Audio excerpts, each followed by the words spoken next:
afternoon and welcome back to session 4 of carving a Drake Green-winged Teal decoy. And in this session we'll focus on shaping the body and getting it in this rough shaped condition ready for detailing. And in the sessions to come we'll work on detailing the head and the body and putting it all together with the keel. Just a word about my YouTube channel. I'm putting this channel together to pass along my knowledge of decoy carving to others in the hopes that people would be inspired by that and pick up decoy carving or continue their decoy carving. It's been a great pastime. I've been at it for 35 plus years. I get a lot of joy out of it, and it's been a blessing to me to hear the feedback from people that are getting benefit from my YouTube channel. So thank you for tuning in, and let's get to the carving. Now that we have the head roughed out, before I go to the details, I want to do the rough shaping of the body. So just getting the head in position here the way I want it and drawing an outline of the head in the proper position. And that'll give us guideline as we begin to shape the body so we don't cut material out of that area where the head rests on the body. Do a little more layout work. I'm going to want to have some crossed primaries back here. So we're just going to sketch those in roughly.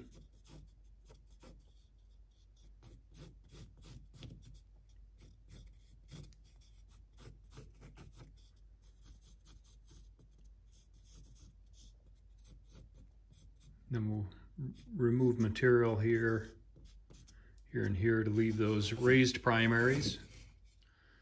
Then I want to get a measurement on the elevation of the tail from the bottom of the decoy. It would probably help if I had the adjustment wheel going in the right direction. And then transfer that to the body. That gives us a guideline for where the tail comes in to meet the body.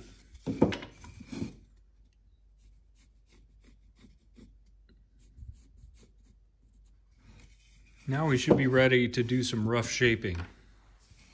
I'm going to start with this 1/4 inch cylindrical burr and remove material between the primaries. You have to be very cautious here. This burr can catch on that hard edge, so just go slow and just take material off a little bit at a time. The burr is really an effective carving tool, but you have to be careful that it doesn't snag and jump.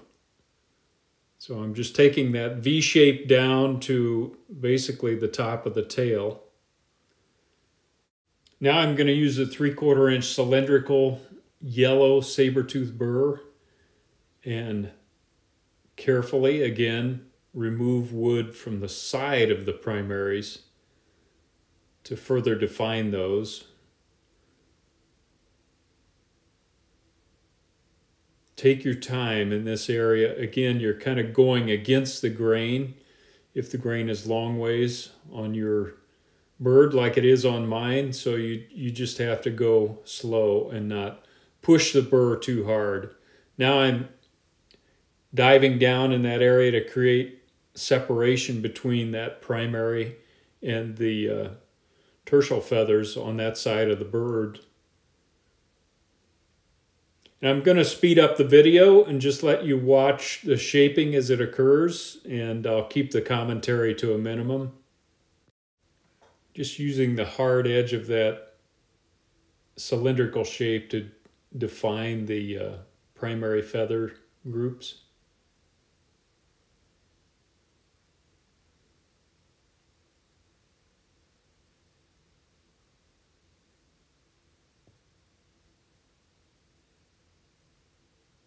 And then I'm just going to generally round the body,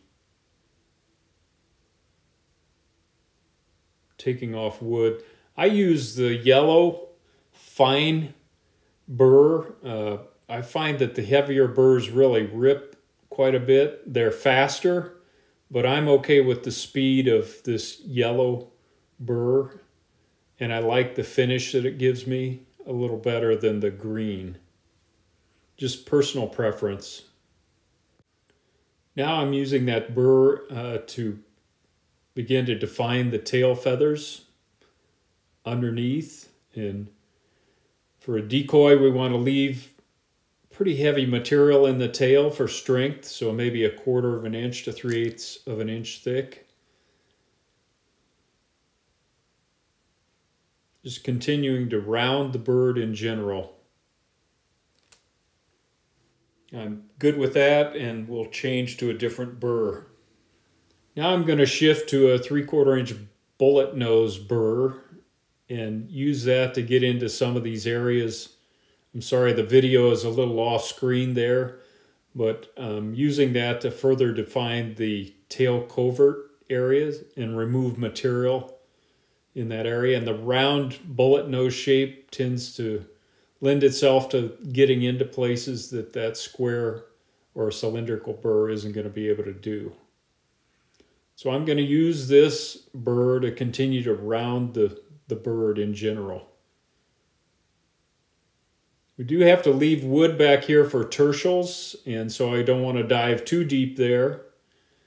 But I'm also going to work under the rump and round that area.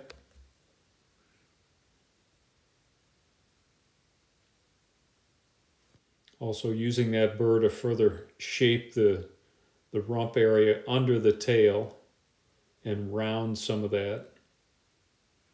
So I use these large cylindrical burrs and bullet shaped 3/4 inch diameter. They do a nice job of taking material off and roughing out the bird. And before I take too much material off, I want to take stock of where things are and take a look at the rough shape before we go on. All right, we got the body rough shaped. And before we go much further, I want to get the patterns out, do some layout work to define where the side pockets are, how deep they go into the body across the back, get the shoulder areas defined, or I call it the shoulder. That's probably not the right technical term, but get those locations defined, and then we can do some more rough shaping. Okay, before we move on to layout work, I just wanted to make a note to you newer carvers out there. A common mistake with newer carvers is they tend to leave flat surfaces. I think it's a little phenomena of being cautious when you're first starting out carving, but you really want to go for nice rounded shapes. Same with the head. You know, you don't want to leave a Frankenstein flat top head. You always get some nice curves, and that's really going to make your decoy look more lifelike if you don't have flat up and down side pockets, flat across the back. So round is generally good. Okay, we'll do a little layout work. I use my calipers for this generally. And calipers aren't too expensive. If you don't have a set, they're invaluable. So I'm going from the bottom of the decoy to the top of the side pocket, and then going to the carving, pressing in there so that I have a mark. I know where that side pocket should come up to on both sides.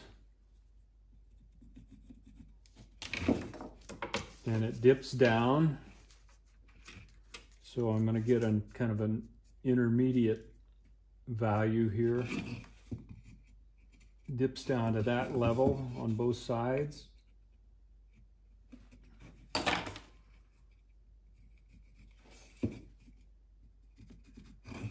And then it comes back up a little bit up near the front of the wing. So I'm going back up. This is going to end up somewhere up in this vicinity. We'll check that.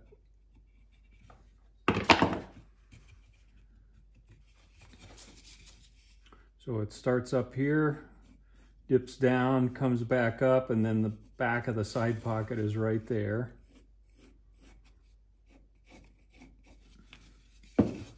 Same on this side. Just real rough layout work at this point. Then the question is, well, how far forward do these come?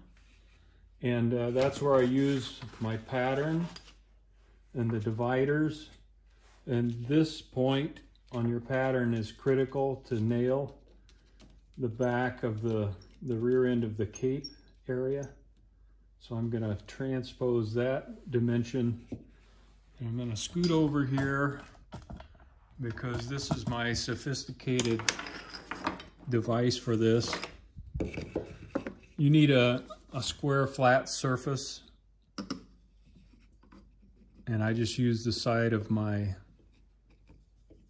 grinding booth. Otherwise, it's real hard to tell where's the front of that bird. There you know where the front is. Let's move back over. Okay, so we've got this point established. Now I'm going to use my dividers and go from there to that point on both sides.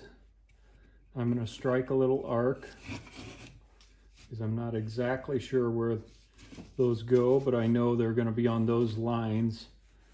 Then I'm going to do a divider mark from the center line to that portion of the bird.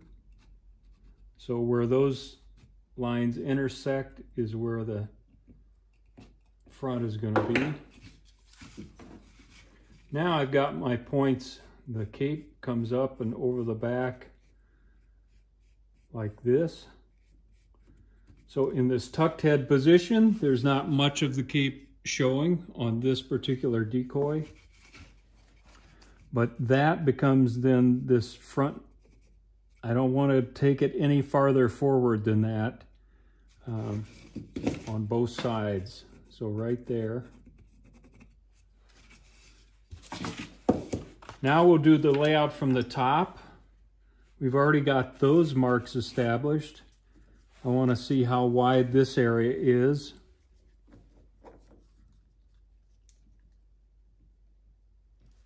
Again, this is redundant from some of my other carving videos, but if you haven't watched those, I just thought I'd include it here, because this layout work is really important to getting symmetry and accuracy. I'm taking a measurement from the center line to the top of the side pocket, so we know how far up that side pocket wraps. And these are not precise, but they sure give you a guideline. So now I need to follow those marks, and then the side pocket's going to join back up back here. So this is the wood we're going to end up removing both sides.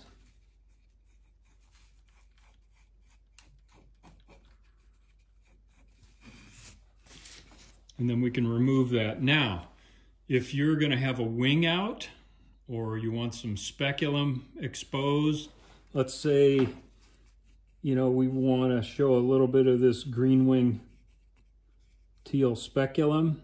I'm just going to kind of, the wing is tucked under in that side pocket, and we're going to have to leave some wood in this area. If I take all the wood out, I'm going to be too deep for an exposed wing area.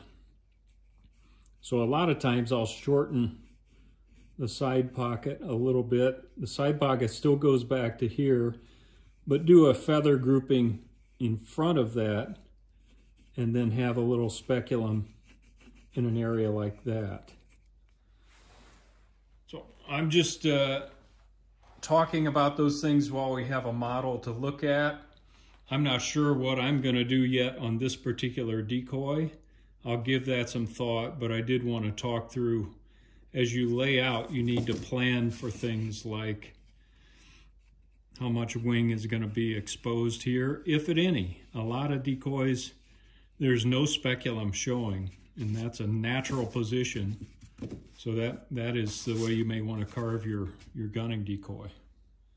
So I thought about it a little bit, and on this decoy, I'm gonna not have any speculum showing on this side. So I'll show you how you would carve just a side pocket with no speculum. And then on this side, we'll do some planning for leaving wood in this area so that we can get a speculum in here. Okay, I'm going to go back to the 3/4 inch cylindrical burr and use the guidelines that we put together. And I'm watching the top-down profile, and this is going to be hard to see in the video, but I'm actually taking wood out a little bit at a time, following that top plan profile, and then taking wood off until I get down to the side pocket profile line, if that makes sense. And I go back and forth both ways,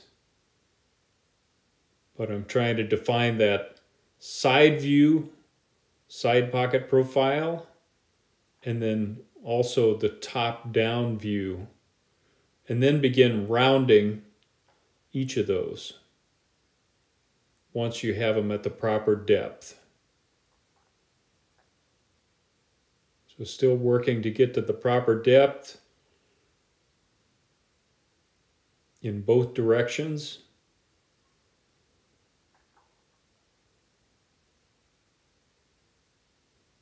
I'm going to take that down a little bit in front where the wing tucks into the side pocket, and then begin rounding things on the back and then round the side pockets so that we have no flat surfaces left when you're done rounding things off. I'm going to speed the video up so we can just watch the rest of this quickly.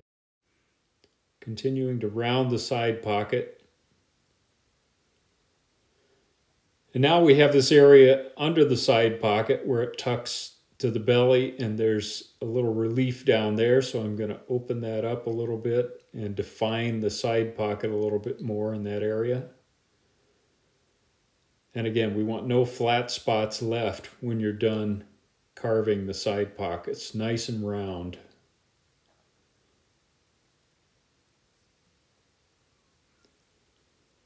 Now I'm going to move up to the cape, and I'm going to dive in a little bit and create a V in the back. But notice that I'm going to leave that cape high. Those cape feathers overlap the feathers of the back, so we want to leave that cape a little higher. And now I'm going to work on the opposite side and begin digging in to that side pocket feather group that doesn't go all the way to the back of the side pocket, but we want a little of that exposed wing and speculum showing. So I'm going to work back and forth to define that area.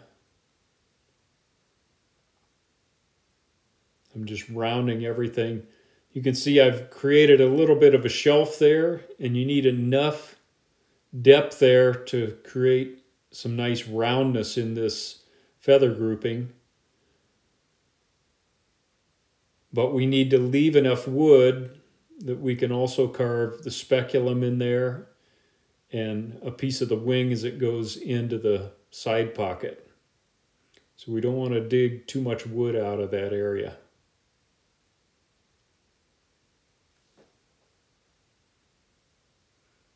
Now I'm just working to define the edge of the wing and carve down into the upper part of the tail coverts.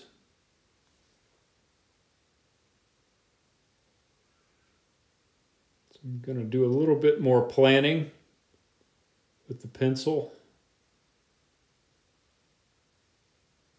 And that helps me visualize how deep do we go, how much more carving do we need to do. Now I'm going to shift gears here and go to a little smaller burr and work in this area to define the edge of the primary flight feathers as they go down into that side pocket.